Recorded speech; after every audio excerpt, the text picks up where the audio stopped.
পটুয়াখালীতে অতিথি আপ্যায়ন থেকে শুরু করে ধর্মীয় ও সামাজিক অনুষ্ঠান সর্বত্রই পানের বিশেষ কদর রয়েছে। বহুকাল ধরে জেলার উপকূলীয় এলাকায় ব্যাপক পান চাষ করে আসছেন চাষিরা।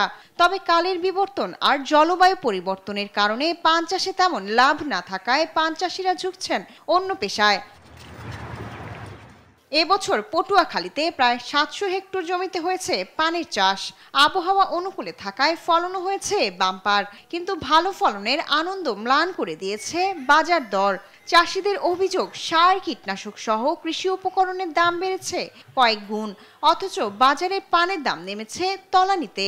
কাঠির দাম অনেক বেশি। আগে বাঁশের চারা দিয়ে আমরা বর বানাইতাম, এখন ওই পানের কাজ করার জন্য যেগুলা বাঁশের চারা, ওগুলোর দাম অত্যাধিক মূল্য ওই বাঁশের চারায়।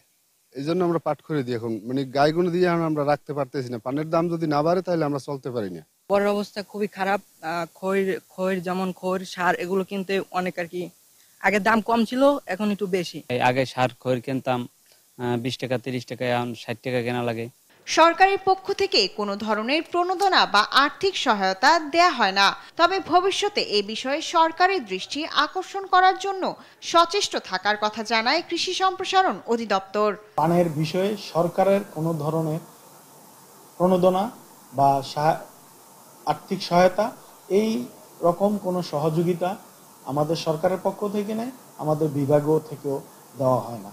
সরকারি সহায়তা ও সার্বিক সহযোগিতা করবে কৃষি সম্প্রসারণ অধিদপ্তর, এমনটাই প্রত্যাশা পান চাষিদের। শায়লা খান, নিউজ ডেস্ক, দেশ টিভি।